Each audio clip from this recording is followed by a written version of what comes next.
朋友们，你知道什么才是真正的智慧吗？或者说，在我们的修行体系里，究竟什么才是智慧？首先需要确定的是，这个智慧呢，和我们所谓的智商呢，根本不是一回事。打一个不一定恰当的比喻，在同样的一间黑屋子之中，智慧就如同灯光，可以照亮黑暗，驱散无明，而我们便可以看清楚屋中的一切事物，从而能够自在地活动。而智商就如同我们的摸索、思维、推测的能力。虽然我们什么也看不见，但是通过我们摸索的经验，也能够指导我们在屋子中活动。相较之下，智商的运用就显得很局限，通过智商所获得的自在感也是非常有限的。智商在大家都处在黑暗中时，是一个能够优于众人的天赋，但是它本身并没有解决黑暗无明的根本问题。在摸索中仍然很难明了本来的实相是什么，如同盲人摸象，只能窥探局部，而智慧则是通过光明驱散无明，如实地看到完整的实相，从而不被局部的现象所障碍迷惑。其实我们在之前聊人生意义的时候呢，就说过了，我们作为灵魂本身，来到这个地球上就是为了完成灵魂的升级，而我们内在灵魂提升的一个具体的表现呢，就是我们智慧的增长。接下来我就给大家详细的梳理一下，其实也是把我们的修行的路径再给大家具体的呈现一遍。如果之前的内容已经用心体悟过的朋友们呢，把今天这些听完，你们就会更加的清晰了。首先，究竟是谁在修行呢？也就是说，修行的这个主体到底是谁呢？我相信这个不用再多说了，肯定不是你的肉身，更不是那些你曾经一度以为就是你自己本身的各种的假我、小我。现在我们已经知道了，他们都不是你，他们都是你的习惯和情绪，都是你的思维所创造出来的幻想。之所以你会认同于他们，就是因为你已经失去了你的专注力，也就是真正的那个你已经掉线了，不在场了。那么在我们修行的第一步呢，也就是实修的前提，首先就是得把修行的主体给找回来，对不对？这就是所谓的先要开悟，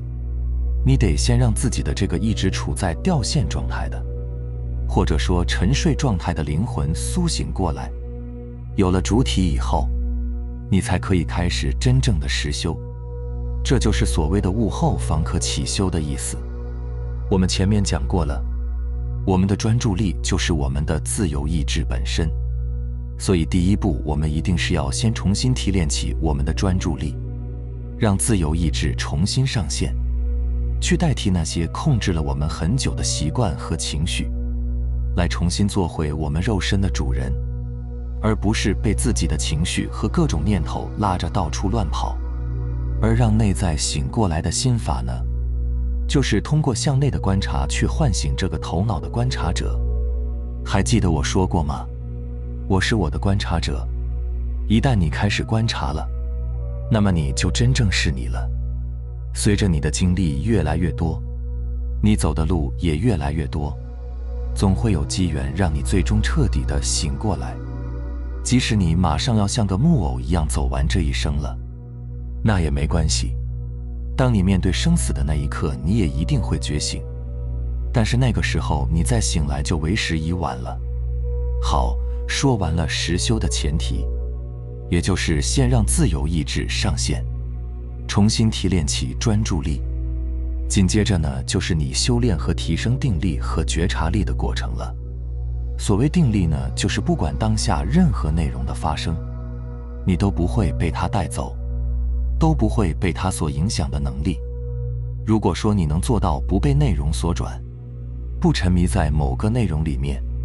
那么你就可以做到对所有的内容都是很清楚的了知。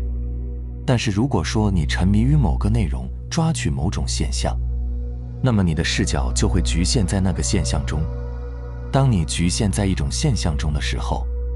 就一定会对其他的现象丧失觉察，那么表现出来的就是感觉自己丢掉了觉知。而所谓觉察力呢，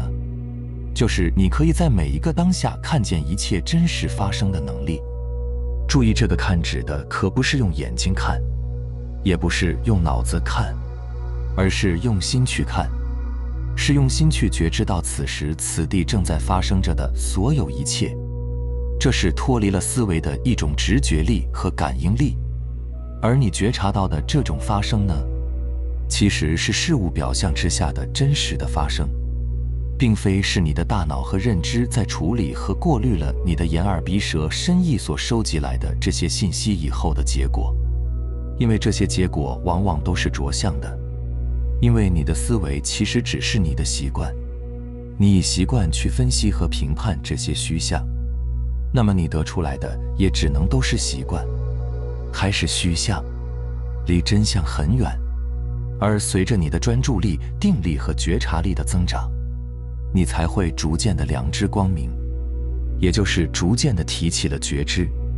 这个时候，你才不仅可以看见每个当下一切的真实的发生，也就是所谓的虚像底下的实相，并且还可以做到如如不动，并不被所发生的任何内容影响。同时呢，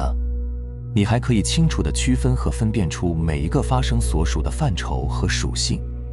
这种区分和分辨的能力呢，就是智慧里面的那个慧，